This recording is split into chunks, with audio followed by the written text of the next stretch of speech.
Kali ini kita akan membahas tentang peraturan perkuliahan.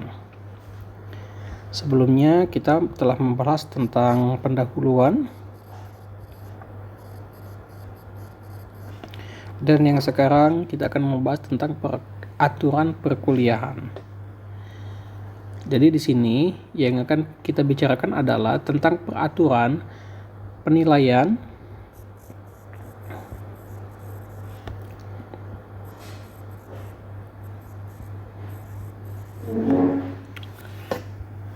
yang berupa hak dan kewajiban baik mahasiswa maupun dosen di dalam mata kuliah menggambar teknik.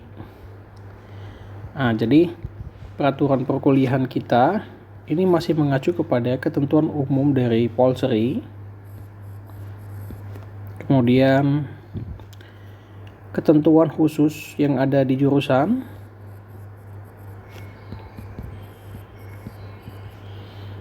dan yang ketiga adalah ketentuan khusus bagi dosen pengampu.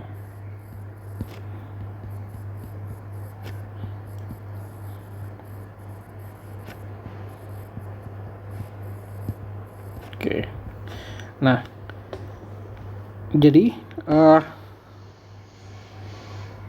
peraturan ini perlu disampaikan sebelum kita memulai dari mata kuliah menggambar teknik, agar tidak ada nanti pertentangan ataupun hal-hal yang tidak kita inginkan. Tentu dengan adanya aturan ini kita mengacu kepada aturan Politeknik Negeri Sriwijaya yang secara umum mengatur hak dan kewajiban bagi mahasiswa maupun dosen. Yang kedua, aturan yang diberikan oleh jurusan, dalam hal ini adalah jurusan teknik kimia, ini juga harus kita ikuti. Dan yang terakhir itu adalah bagi dosen pengampu. Jadi peraturan khusus ini mungkin hanya akan berlaku pada mata kuliah menggambar teknik. Jadi tidak berlaku kepada mata kuliah lainnya. Kemudian yang selanjutnya kita akan membahas nomor 3, yaitu metode perkuliahan. Metode perkuliahan ini ada beberapa perubahan yang terjadi oleh karena adanya pandemi COVID-19. Maka ada beberapa perubahan yang mendasar. Yang pertama itu adalah kita dituntut untuk melakukan mata kuliah secara daring atau online, yang mana ini nanti akan kita lakukan baik menggunakan aplikasi ini atau menggunakan aplikasi yang ada di internet.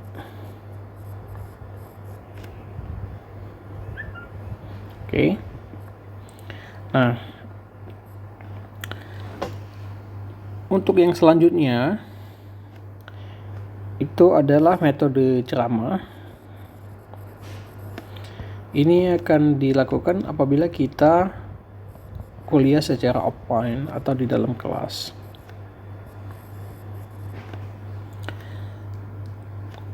Di dalam kuliah ini juga nanti akan ada tanya jawab,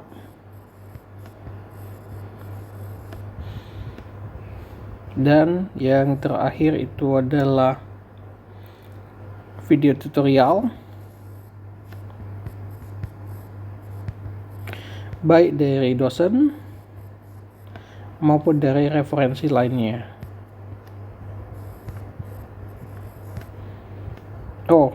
Ternyata ada satu lagi, yaitu yang kelima, itu adalah demonstrasi.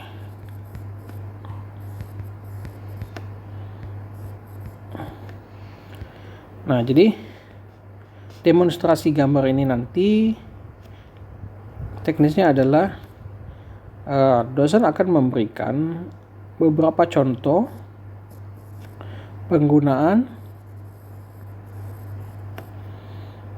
aplikasi. Dalam hal ini kita ambil contoh itu adalah AutoCAD.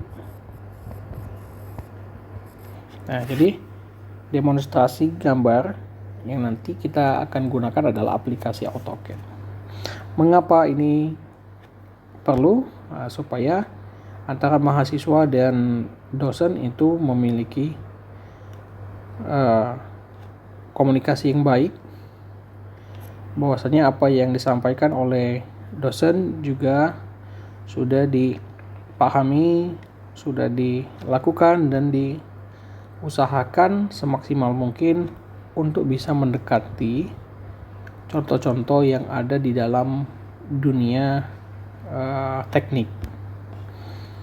Jadi kita akan demonstrasikan untuk menggambar beberapa item contoh, dan tentu saja dari item yang demonstrasi ini itu hanya beberapa contoh soal. Nah, nanti akan ada penjabaran maupun improvisasi yang harus dilakukan oleh mahasiswa dalam bentuk tugas mandiri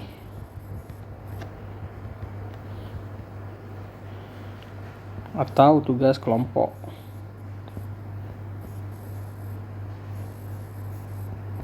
Oke.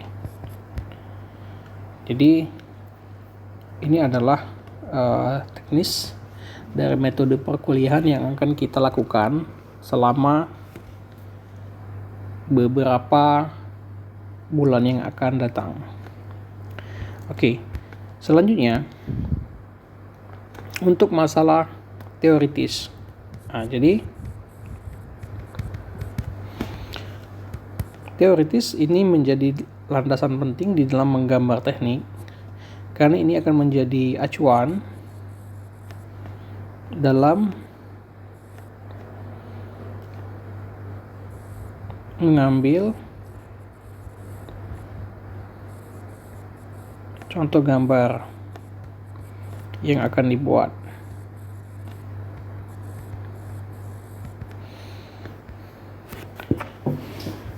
Nah, jadi pemahaman teoritis ini akan menjadi sesuatu yang harus dipahami terlebih dahulu sebelum kita melakukan kepada aplikatif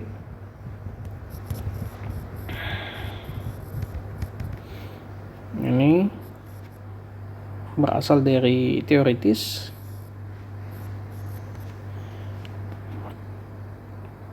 kemudian didukung oleh beberapa pemahaman lain, maka akan menghasilkan sebuah gambar yang bermakna.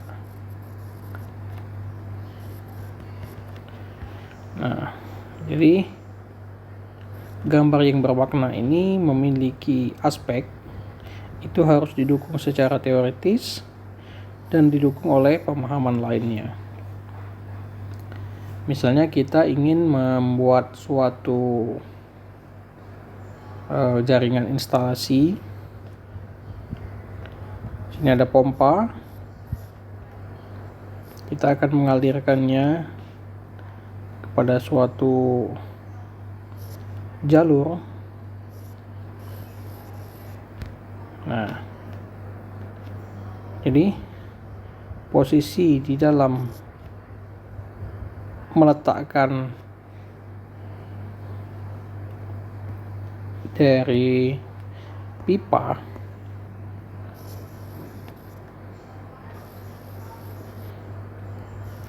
ini harus didukung oleh pemahaman tentang fluida. Apakah contoh pompa ini dialirkan ke dalam, anggaplah ini tangki,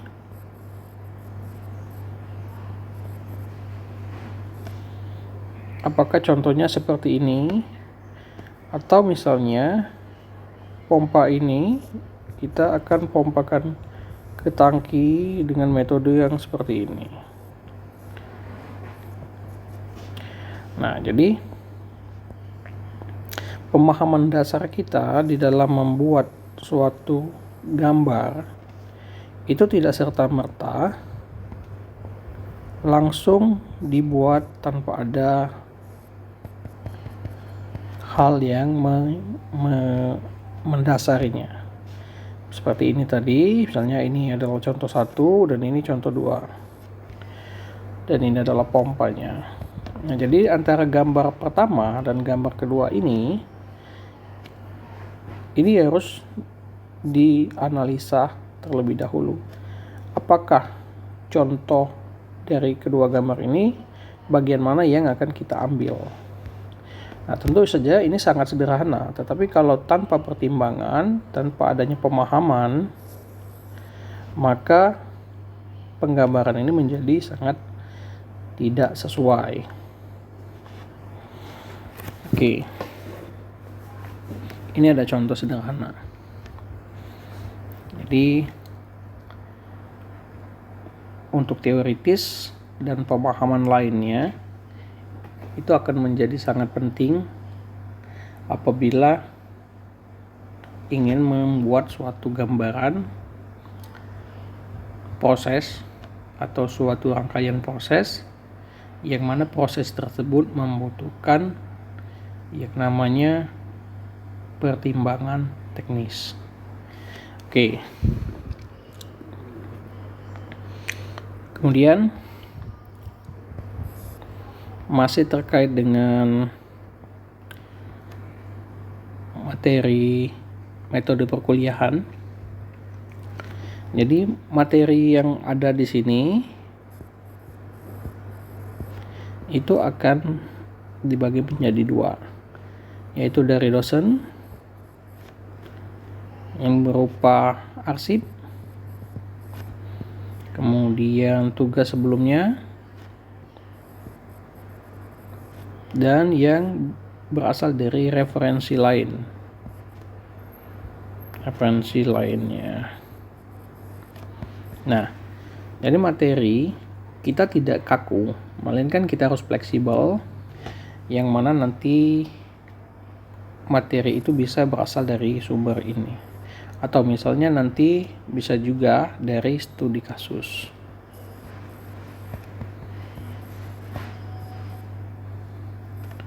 Studi kasus yang pernah dihadapi. Jadi yang pernah dihadapi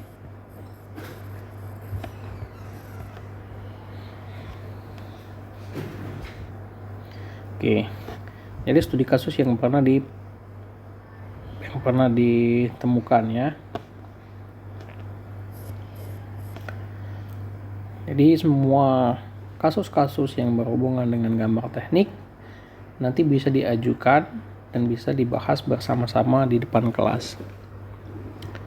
Kemudian selanjutnya, jadi materi yang ada di dalam buku ini bersifat panduan.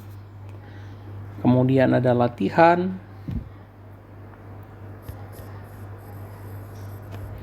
ada exercise atau latihan, kemudian tugas,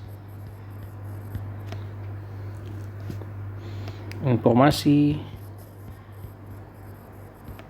dan lain-lain.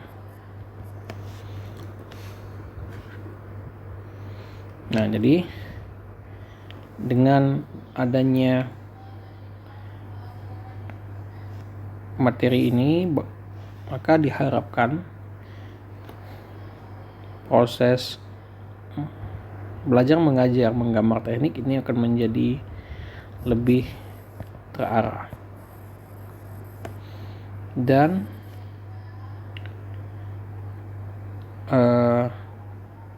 terstruktur,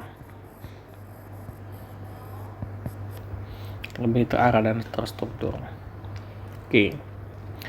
Nah, ada yang lebih penting lagi, metode yang diharapkan itu harus mengacu pada SCL.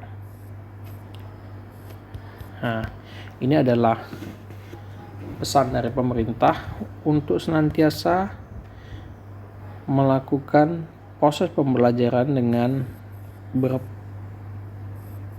berpedoman kepada SCL atau Student Center Learning.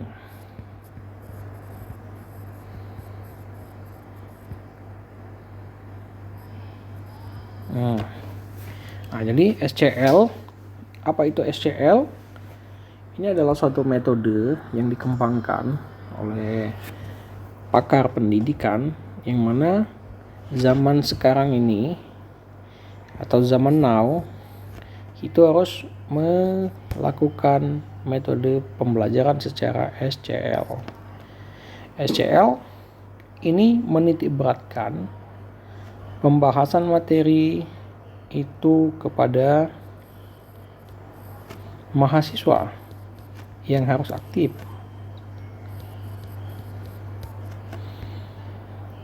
Aktif seperti apa? Aktif bertanya, aktif membahas atau diskusi, aktif untuk mencoba. Nah, kenapa ini penting SCL? Karena metode sebelumnya itu adalah TCL. Ini sudah tidak berlaku lagi.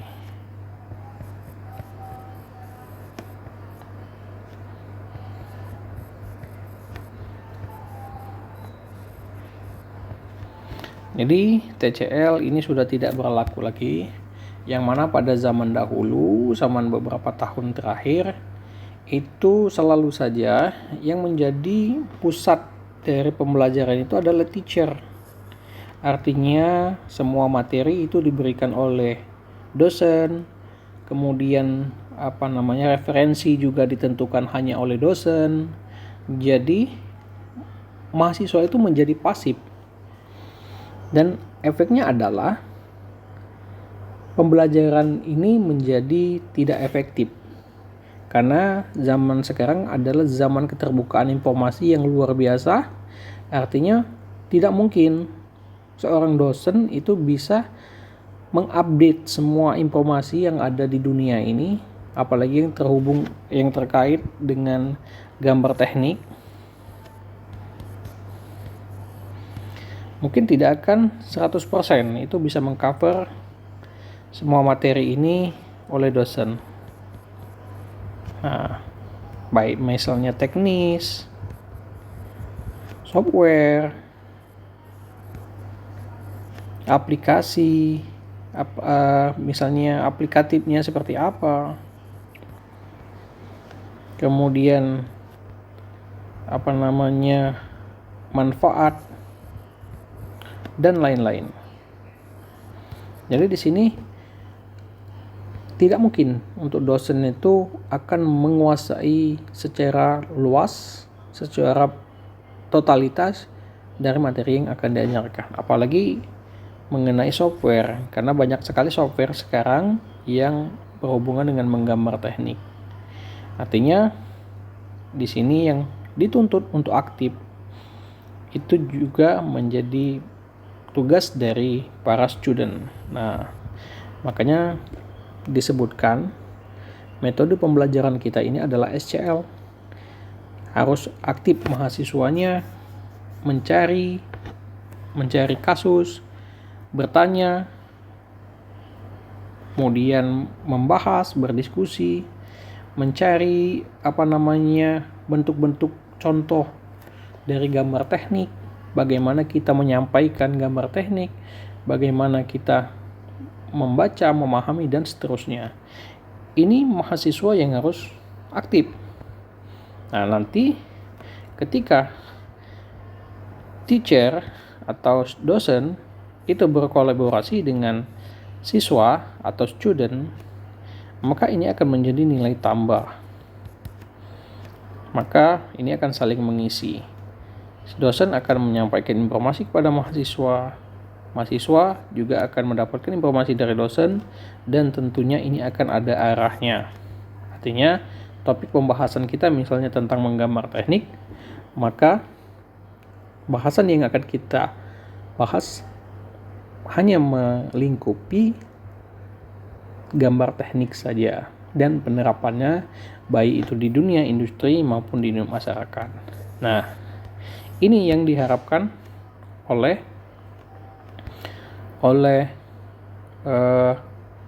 para pengembang kurikulum di zaman reformasi seperti saat ini.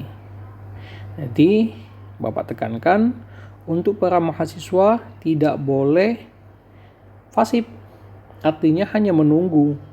Tidak boleh menunggu informasi, hanya menunggu saja. Jadi harus aktif, harus energi, kemudian harus melakukan pendekatan secara objektif, kemudian bertanya dengan materi-materi yang akan kita bahas. Artinya di sini tidak boleh menunggu. Jadi tidak ada cerita kita menunggu.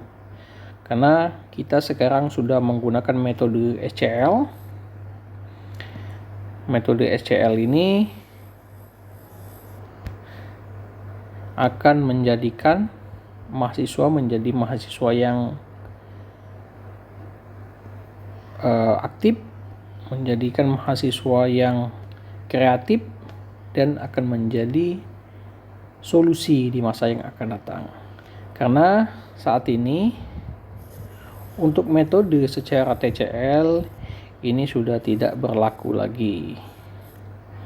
Jadi untuk dosen,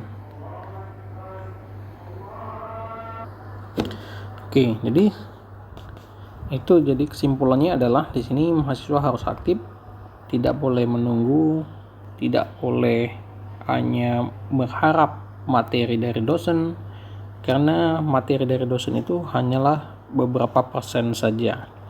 Sedangkan ruang lingkup menggambar teknik itu sangat luas. Yang selanjutnya itu masalah proses penilaian. Tadi kita di sini ada nomor 3, sekarang nomor 4. Kita ambil di sini, itu proses penilaian.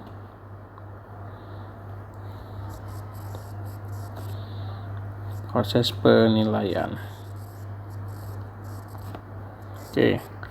Jadi proses penilaian itu akan ada 4 item. Yang pertama itu tugas mingguan.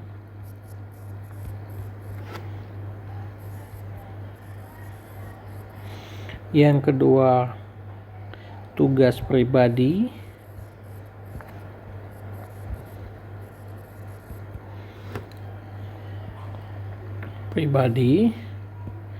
Kemudian UTS, ujian tengah semester, dan yang terakhir UAS. Nah, jadi penilaian ini akan mencakup keempat komponen ini. Untuk tugas mingguan itu akan diberikan setiap minggu, setiap akhir materi berlangsung, dan itu dikerjakan pada saat hari itu sampai ke minggu berikutnya di pertemuan menggambar teknik. Untuk tugas pribadi itu akan berupa proyek pribadi. Misalnya kita mahasiswa diwajibkan untuk membuat suatu desain yang ada di dalam industri. Jadi desain ini bebas, mahasiswa yang menentukan. Dan tentu saja untuk sistem penilaiannya adalah semakin bagus hasilnya, semakin kompleks dan semakin jelas di dalam gambar, maka nilainya akan lebih baik. Nah, bisa jadi tugas pribadi ini untuk bekal di dalam UTS maupun UAS. Nah, misalnya di dalam pribadi nanti itu hanya beberapa item, kemudian untuk UAS itu ditambah item selanjutnya, dan untuk UTS ditambah 2 item misalnya, untuk UASnya ditambah 4 item. Jadi tidak hanya satu tugas kemudian jadi tugas putus, tidak. Ini akan lebih baik apabila tugas ini berhubungan. Nah, jadi antara tugas pribadi, UTS, dan UAS itu berhubungan, sehingga akan ada kontinuitas dari tugas yang dikerjakan. Misalnya ketika tugas pribadi itu masih berupa 2D, maka selanjutnya untuk UAS dia sudah mulai 2D plus isometrik misalnya. Dan ketiga untuk UASnya itu menjadi 3D plus isometrik plus legenda dan seterusnya. Nah, jadi ini harus continue. Ini yang diharapkan bisa continue. Diharapkan bisa continue dan mendapatkan suatu gambar yang memiliki nilai. Tidak hanya kita menggambar suatu objek, tetapi lebih diprioritaskan kita menggambar suatu sistem. Jadi kalau misalnya objek itu hanya beberapa item, jadi objek 1, objek 2, dan objek 3. Nah, yang diharapkan di sini adalah objek 1 ini nanti akan terhubung dengan objek 2, terhubung juga dengan objek 3. Objek 3 ini akan menjadi acuan kembali bagi objek nomor 1.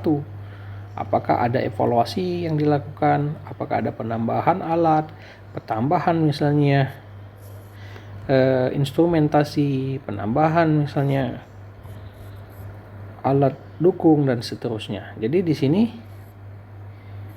keinginan atau target yang ingin kita capai itu adalah supaya gambar teknik itu memiliki nilai dalam prosesnya. Jadi proses ini yang kita tekankan di dalam menggambar teknik untuk teknik energi maupun teknik kimia industri.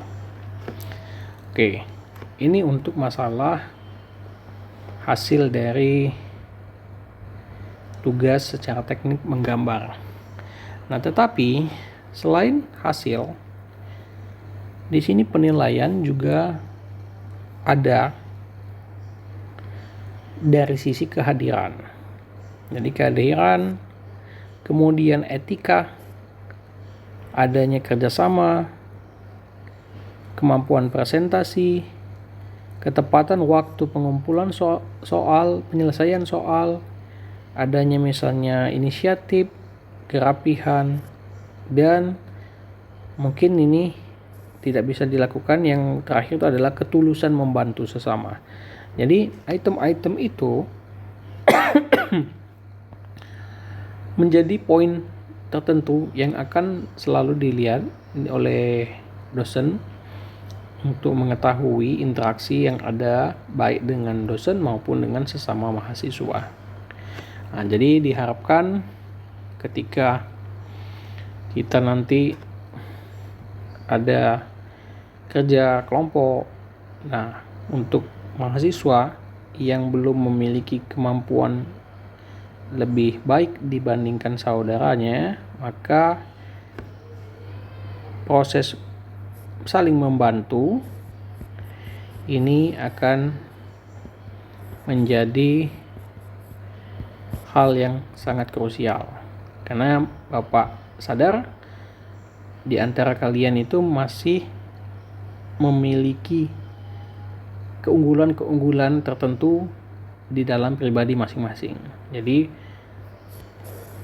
proses saling bantu itu akan menjadi nilai tertentu bagi Bapak. Nah, sekarang kita lanjutkan ke poin ke nomor 5. Kondisi khusus. Nih.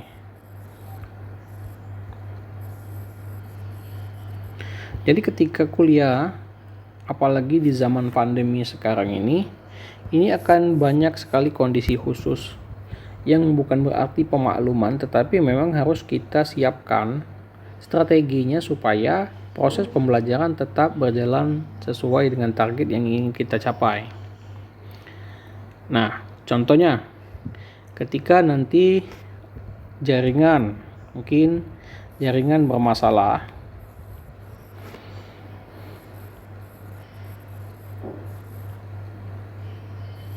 maka ini akan menjadi hal yang paling krusial di masa kita melakukan pembelajaran online. Nah, ketika terjadi jaringan bermasalah yang memang itu secara teknis bukan wewenang kita, maka harus ada komunikasi yang baik. Misalnya pada saat kita lakukan proses online, Zoom atau Google Meet, tetapi tidak bisa connect karena jaringan tidak bagus, maka itu harus dikomunikasikan minimal menggunakan grup WA. Ini penting supaya tidak ada miskomunikasi antara dosen dengan mahasiswa. Nah, yang kedua, setiap mahasiswa itu memiliki hak yang sama untuk mengingatkan, memberi informasi terkait dengan KBM atau kegiatan belajar mengajar. Nah, contoh sederhana adalah ketika misalnya jam sudah menunjukkan jam masuk untuk dosennya, maka setiap mahasiswa punya hak untuk mengingatkan.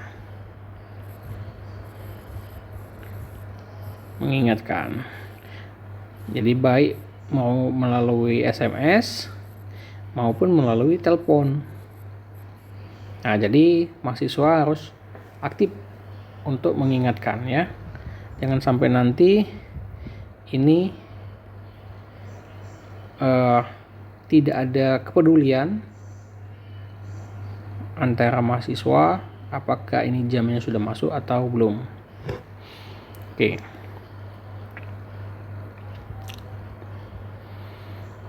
Nah, yang terakhir, ini masalah tanya jawab.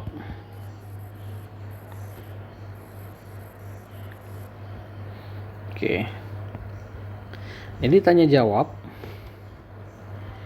ini menjadi salah satu indikator yang menjadi indikator bagi dosen untuk melihat komunikasi dari materi yang akan disampaikan. Artinya ketika tidak ada pertanyaan, kemudian sepertinya pasif, maka dosen akan menilai artinya ada yang salah. Artinya tidak menarik atau tidak mengerti atau tidak paham atau acuh tak acuh. Nah, ini menjadi penting. Maka ketika Bapak menjelaskan sesuatu dan selalu ada slogan yang terkenal, itu malu bertanya, nambah tugas. Nah, jadi bersiaplah untuk bertanya. Dan pertanyaannya juga harus pertanyaan yang berbobot, yang substansial. Artinya harus bertanya kalau memang kita tidak paham, bertanya apabila kita memang memiliki pengetahuan yang baru yang kita peroleh dari berbagai sumber, atau bertanya karena memang kita ingin memberikan saran, kritik dan saran. Jadi saya sebagai dosen ini akan membuka kritik dan saran agar lebih baik. Jadi ini harus dilakukan dengan cara yang baik ya. Boleh Jadi mahasiswa memang memiliki hak untuk melakukan kritik, melakukan saran, memberi saran. Pak, sebaiknya kita begini. Pak, sebaiknya kita begitu. Nah, jadi jangan ada nanti mahasiswa takut untuk memberikan saran, apalagi mengkritik. Karena kritik dan saran itu akan menjadi semacam evaluasi yang bisa dijadikan pedoman untuk menjadi lebih baik di masa yang akan datang.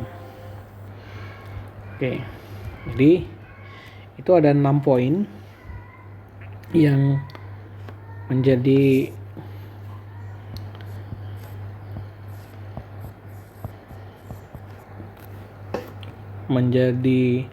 hal penting di dalam perkuliahan menggambar teknik. Nah, ke-6 poin ini Bapak harapkan semua memahaminya, karena inilah yang menjadi acuan kita di dalam menggambar teknik, baik materinya, metodenya, sistem penilaian, aturan, dan semuanya. Termasuk yang terakhir adalah masalah kritik dan saran. Nah, harapannya dengan kita mengetahui syarat ketentuan yang berlaku, maka tidak ada mahasiswa yang gagal dalam mata kuliah ini. Kuliah menggambar teknik. Oke.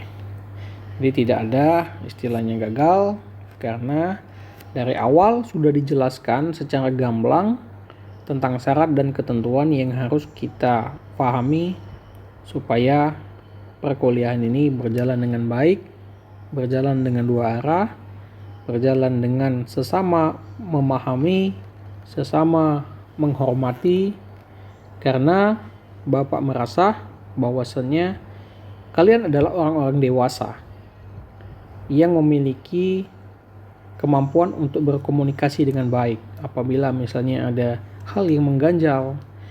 Nah, jadi jangan menjadi suatu penghambat, jangan terjadi sesuatu misalnya yang mengganjal di dalam pikiran atau dalam relung hati kalian masing-masing. Silakan disampaikan kepada Bapak, tentunya dengan cara yang baik. Oke, demikianlah untuk bab 1 dari mata kuliah kita ini adalah masih membahas tentang pendahuluan yang sebelumnya pada video sebelumnya. Kemudian kita membahas tentang peraturan kuliah, kemudian ketentuan-ketentuan teknis dari perkuliahan, kemudian sistem perkuliahannya yaitu SCL. Jadi yang kita lakukan adalah SCL, bukan TCL. Nah, kemudian proses penilaian, karena ini penting nanti bisa ditagih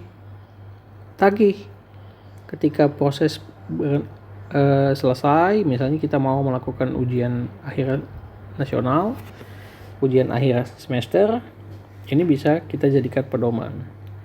Kemudian nomor 5 itu masalah kondisi khusus. Ini bisa kita koordinasikan melalui grup. Kemudian yang terakhir masalah tanya jawab. Nah, mungkin itu saja yang bisa disampaikan dalam pertemuan kali ini.